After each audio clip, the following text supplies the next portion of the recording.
Temos a honra de receber a visita aqui na sala Maria Isabel Pimentel de Castro Pinto, o meu antigo colega no Estadão, trabalhamos juntos 30 e tantos anos lá. Agora eu estou fora do Estadão, mas ele continua lá, colunista, o Celso Ming. E o Celso Ming vai nos contar da sua extraordinária experiência e do seu talento a respeito dessa briga sobre a autonomia do Banco Central. Alô, Celso, prazer estar contigo aqui. Prazer é todo meu, Neumann, e bom dia para você, bom dia para os nossos ouvintes, né, e Ô, Celso, telespectadores. essa tal de autonomia tem tanta importância assim como está se dando? Por quê? Existe uma antinomia, digamos assim, entre, digamos, o que querem os políticos e o que querem aquele que cuida do valor da moeda. Então, o Banco Central, como guardião da moeda, ele é obrigado a tomar decisões que normalmente contrariam o político. O político sabe que ele quer gastar, e no que gasta, ele produz inflação. E o Banco Central, então, tem que tomar decisões que, na verdade, na prática, contrariam os políticos. Isso não acontece só no Brasil, mas no mundo inteiro. O Federal Reserve, que é o Banco Central dos Estados Unidos, está sempre enfrentando, digamos, a oposição ou a antinomia do governo dos Estados Unidos e até do Congresso. Sempre tem esse jogo. Então, se não houver, digamos, uma, uma, uma capacidade do Banco Central de agir independentemente do Executivo ou do Congresso, ele não consegue fazer o seu trabalho. Então, é claro que algumas vezes essa autonomia do Banco Central ela é partilhada junto com o governo. E aí, digamos, na prática, não precisaria de uma autonomia, digamos, formal, mas na prática precisa porque acaba sendo uma hora ou outra hora acaba havendo então esse conflito. Celso, o nosso querido companheiro William Vac está escrevendo um artigo hoje no Estadão, dizendo que essa posição do Lula não é uma posição partidária ou política, é uma posição ideológica. Eu sempre tenho muitas dúvidas sobre a questão ideológica do Lula, porque eu conheço muito bem o Lula, conheci o Lula em 75, e nunca vi assim, nenhuma prática do Lula que possa ser confundida com ideologia. Você acha que tem a ver a questão da autonomia do Banco Central com uma questão ideológica da esquerda que o Lula está representando no governo? Bom, existe sim, digamos, não da maneira como você está encarando, mas de uma outra maneira. Digamos, historicamente, as esquerdas elas têm um problema com a questão da inflação. Bem lá nos anos 50, 60, e depois disso, e formulado especialmente pelo Celso Furtado, havia um questionamento de que o desenvolvimento econômico dos países, os países, eh, dos países não desenvolvidos, no caso o Brasil, esse desenvolvimento nunca se faria ou raramente se poderia fazer sem inflação. Então, é preciso inflação para poder tocar a economia. Por que isso? Porque exige, por parte, digamos, do governo que estimula o crescimento, injeção de moeda e exige investimentos que o país subdesenvolvido não tem, e isso, digamos, acaba cobrando um preço em inflação. Existe essa posição antiga das esquerdas que aparentemente elas não conseguiram ultrapassar. Mas, ao mesmo tempo, a gente vê agora, por exemplo, que tem, inclusive, está na manchete do Estadão de hoje, que é uma pressão muito grande para que o governo Lula adote, digamos, uma postura desenvolvimentista para a política econômica. Isso significa o quê? Que é preciso usar cada vez mais os estímulos de Estado e, portanto, injeção de moeda para poder produzir crescimento econômico, emprego e tudo mais. Então, existe sim essa postura ideológica que remete àquela postura básica da Dilma, da nova matriz econômica, que foi colocada em prática também pelo Guido Mantega, e que deu no que deu um problema grave, porque a Lula, ou a Dilma, a presidenta, né, Dilma tentou derrubar o juro na marra, e conseguiu derrubar na marra, porque teve lá um presidente do Banco Central, que era o Alexandre Tombini, que aceitava todo o jogo dela, e aí a inflação disparou, teve aquela recessão que veio em seguida, e aquela economia que deu tudo errado. Então, essa postura tem muito que ver com ideologia, porque está pensando em vez de uma postura que cria condições para fortalecer a moeda e, ao mesmo tempo, criar condições de sustentabilidade para uma política social, em vez disso, ele quer cortar caminho por atalhos e aí produzir esse desenvolvimentismo que normalmente não dá certo. Tem que ver com populismo. Isso é claramente populismo, agora o populismo também é da direita. Há uma crítica muito séria a tudo que a autonomia que o Roberto Campos Neto conseguiu, agora não usou em relação a quem nomeou, ou seja, ao Jair Bolsonaro. O Jair Bolsonaro, você sabe, gastou a beça, inclusive para comprar votos, assim mesmo perdeu a eleição. Você acha que essas críticas elas são realistas ou são apenas ideológicas? Outra vez, as críticas têm um conteúdo ideológico, sim, mas ela tem um efeito imediato. Qual é o efeito imediato? O, há dois efeitos imediatos. O primeiro efeito imediato é tentar um bode expiatório, tentar eleger um culpado pela economia pífia que nós vamos ter esse ano e provavelmente também no ano que vem. Por quê? Porque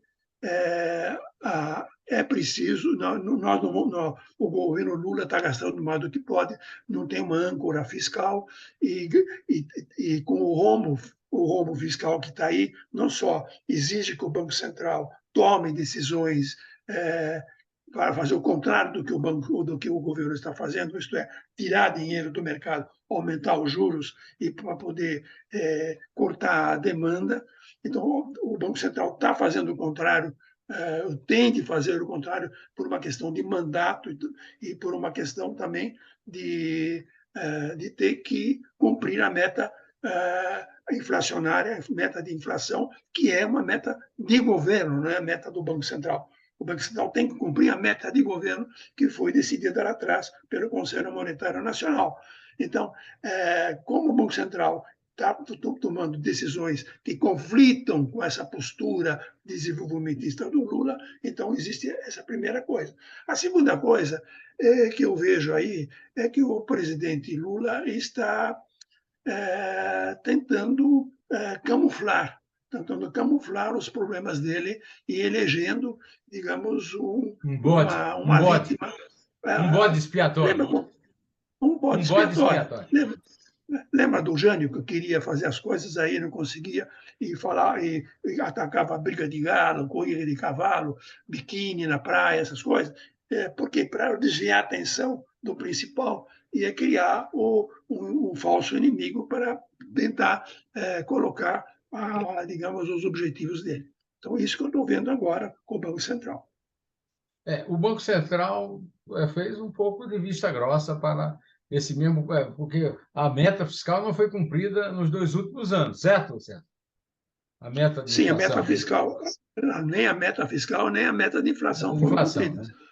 né? A meta fiscal, o grande problema que surgiu nos 2 últimos anos foi a Covid. Então, a Covid provocou provocou não só, digamos, de todas aquelas medidas de trabalho em casa, aquela coisa então de redução do crescimento econômico e tudo mais, mas a Covid também exigiu mais emissão de moeda e provocou o rombo, rombo que não só foi para compensar a Covid, mas pela postura eleitoreira do então presidente Bolsonaro. Então, tudo isso aconteceu e nós tivemos um rombo fiscal muito forte nos 2 últimos anos, que agora cresceu bastante para esse ano, por a decisão política do presidente Lula, que quis aumentar a despesa social. Mas, ao mesmo tempo, está criando uma demanda maior e, portanto, mais inflação. Mas um dos efeitos importantes da Covid foi a desestruturação do mercado internacional, dos fluxos internacionais de comércio, e isso produziu inflação, especialmente uma inflação de custos, não uma inflação de demanda. Mas a inflação de custos, por sua vez, produziu também efeitos colaterais que o Banco Central teve que combater. E, quando o Banco Central aumenta os juros, ele não está combatendo, digamos, o preço do petróleo que estourou, o preço das matérias-primas que estouraram, os custos da indústria que estouraram, porque isso não dá com juros para atacar o custo. Isso não dá, mas dá para atacar a demanda que veio em seguida, e, portanto, que é o efeito colateral. Não sei se me fiz entender. Mas eu estava vendo ontem o seguinte: eu sempre participava das reuniões de editorialistas com o Mesquita e ele sempre falava mal dos altíssimos, das altíssimas inflações no Brasil ano a ano e da necessidade de se combater isso, e também falava da questão dos custos, dos gastos. Eu percebi, por exemplo, que a inflação estava em 7%, não é isso? 7%, e a taxa de juros em 14%. Sempre se falou que a taxa de juros é para combater a inflação. O que é que está acontecendo? A taxa aumenta, mas não combate a inflação, ou a inflação é irredenta? Por que é que é o dobro, né? A taxa de juros é o dobro da, da, da taxa de inflação? Bom, vamos por parte. Como falei para você, a atual inflação, tem uma grande componente de custos da indústria, da economia em geral, que tem que ver ainda com a Covid, que desestruturou os fluxos, entendeu? Porque toda a economia estava montada em cima do just in time, isto a produção, o produto, a matéria-prima, o componente, a peça chega justamente na hora da montagem. Mas a Covid fechou os portos, portanto, interrompeu os fluxos de mercadoria e de matérias-primas. Isso obrigou a indústria e as empresas a operarem no outro ritmo e pararem o ritmo. Então, isso aumentou os custos da economia de uma maneira geral, no mundo inteiro. Petróleo, que chegou a $20 o barril, $30 o barril, pulou para $100 o barril. Então, esse é o custo do petróleo e da energia, é um negócio muito sério. Então, e contamina tudo o resto. Então, essa componente de custos foi muito forte na inflação, não só do Brasil, mas no mundo inteiro.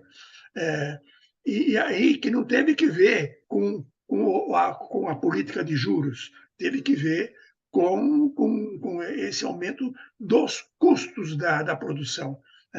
E agora, os bancos centrais não só foram obrigados a combater a inflação que veio atrás disso, porque também, por conta disso, aumentaram-se os salários, aumentou o salário mínimo, no caso do Brasil, aumentaram determinados níveis da demanda e tudo mais, não só isso. Então, porque esse efeito colateral teve que ser combatido com um juro alto, mas ele não está atacando o custo. O custo continua aí muito alto e, portanto, há uma certa uma diferença digamos, de inflação e capacidade dos bancos centrais, não é só do Brasil, de combater essa inflação aí. No caso dos Estados Unidos, por exemplo, a inflação tem um alto componente de demanda, porque praticamente tem um pleno emprego lá e está faltando mão de obra. Em muitos setores está faltando mão de obra. E aí os salários vão lá para cima e o consumo aumenta e a inflação sobe junto. Então, o Banco Central americano. Alô, Celso? Celso? Ô, Celso? Alto do que a inflação, porque existe aquilo que a gente chama aqui de indexação, correção monetária, que é, digamos, reajuste automático de preços. Existe uma cultura inteira que vem de décadas e décadas aqui no Brasil que aumenta a inflação e isso, digamos, prejudica digamos, o combate no Banco Central através da política monetária. Mas não tem outro jeito de fazer. Se você pode combater a política de custos, mais ou menos fazendo, erradamente, mas fazendo o que o Bolsonaro tentou, isto é, derrubando o imposto e subsidiando a gasolina e o óleo diesel, como aconteceu. Então, basicamente, a inflação baixou também por conta desse subsídio. Mas o subsídio que reduziu drasticamente a demanda, a arrecadação e, portanto, aumentou aumentou o rombo fiscal. E aí, o rombo fiscal é outro componente da inflação. Então, é um jogo muito, muito complicado isso aí. Eu disse agora recentemente num comentário meu no canal que essa guerra do Banco Central com Lula é uma guerra sem vencedores. Agora, que a principal vítima é a economia, ou seja, o cidadão. Você concorda ou você acha que eu exagerei, Celso Mingo, Não, não está companheiro absolutamente correto, jornalista? porque, digamos, se você desautoriza o Banco Central, você cria um elemento, digamos, de desconfiança e de instabilidade dentro da economia, a primeira coisa que acontece é o dólar vai lá para cima. O dólar indo lá para cima, aumentam os preços, não só dos importados, mas os preços de uma enorme série de produtos que são cotados em dólar, a começar dos alimentos, que é o trigo, que é o óleo de cozinha, que digamos que a ração animal, portanto, a carne, o ovo, e coisas absolutamente, o fertilizante, que são absolutamente básicos, entendeu? E aí isso cria uma nova inflação e prejudica, com o, digamos, o aumento da instabilidade, com o aumento com a falta de confiança, reduz o investimento. Reduzindo o investimento, você também reduz a criação de empregos. Além de tudo isso, existe uma revolução no mercado de trabalho. Isto é, a, hoje os aplicativos não estão apenas criando, digamos, os motoqueiros, aquela coisa toda que o Lula está querendo atacar. Os aplicativos estão criando um enorme desemprego. Durante as últimas décadas, os grandes sindicatos e as grandes fontes de, de emprego no Brasil eram os bancos, né? O sindicato dos bancários, e era o comércio, o sindicato dos comerciários. E os aplicativos, o que os bancos estão fazendo? Estão jogando o aplicativo em cima do correntista, então o correntista está fazendo o trabalho que era dos bancários. Isso é, está fazendo tudo através do celular ou do computador, Computador. e aí os bancos estão demitindo gente que não precisa mais, porque, digamos, o correntista está fazendo tudo que está vendo aí. E também na área do comércio é a mesma coisa, o desemprego está aumentando. Por quê? Porque você agora está comprando via aplicativos, você está recebendo tudo em casa, aquela coisa toda, e isso reduz o número de funcionários que você precisa para vender. Então, a loja hoje é mais um showroom do que um lugar de venda. Entendeu? Isso tudo está acontecendo. Então, os aplicativos estão desempregando gente. O governo está olhando menos isso e está olhando mais a questão aí dos entregadores, dos motoqueiros, que não são apenas os motoqueiros, são os taxistas, é a, é a, a, Uber. são os, digamos, os Uber. encanadores, é tudo isso, entendeu? Até os cabeleireiros estão usando os aplicativos. Então, isso está havendo uma revolução no mercado de trabalho em que as pessoas estão dispensando o patrão. Isso que está acontecendo, está virando autônomo. É tudo cheio de bico e tudo mais, mas via aqui, via aplicativo. Agora, os aplicativos estão mudando drasticamente e vão mudar muito mais ainda com a inteligência artificial. Então, não adianta atacar o Uber ou atacar o O iFood, motoqueiro. porque, de repente, o motoqueiro, o que for, porque depois da manhã vai ter outra coisa no lugar, entendeu? E aí já tem novos aplicativos que estão revolucionando tudo. Então, a primeira coisa que tem que fazer é entender a revolução do trabalho que está acontecendo, que está dispensando o patrão, está dispensando a CLT, está dispensando cartão de ponto e tudo mais. As pessoas estão trabalhando muito mais em casa, como nós aqui, né, como você e eu, estão trabalhando cada vez mais em casa. Isso significa que os horários de trabalho estão também mudando, e aí isso você não acerta mais com o CLT, entendeu? Isso que está acontecendo. Então, precisa ver isso de uma maneira diferente. Nossa conversa está muito boa, está muito produtiva, mas estão me alertando aqui que o tempo acabou, seu César. Mas que pena, Ok. seu César. Eu queria tanto Sempre ainda isso. falar de Nem Ucrânia com sempre o tempo. você, César. Tá bom. Tem, Mas, tem a olha, Ucrânia, você falou dos fertilizantes, ainda tem o fator Putin o nos fator Putin, prejudicando. É. por exemplo, Putin tem realmente a Rússia é um grande produtor de fertilizantes e um grande fornecedor de fertilizantes até aqui para o Brasil. É isso aí. Eu agradeço muito a grande contribuição que o Celso, meu companheiro de muitas jornadas, 32 anos trabalhando junto no Estadão, deu aqui para a nossa compreensão dessa guerra uma guerra, como ele falou desde o começo, que atende a um interesse específico de desviar a atenção, coisa que o Bolsonaro fazia muito bem e o Lula está tentando fazer de forma ainda melhor, né? Muito obrigado pela Perfeito. ajuda, Celso, pelo tempo Disponha que você sempre, me sim, deu. continuamos trabalhando, porque afinal de contas não são só lá atrás no Estadão, mas aqui agora nós estamos trabalhando juntos. É isso aí. É isso, Celso. Grande abraço para você. E é para Tudo de você, bom. então. Obrigado, hein? Eu que agradeço, Celso.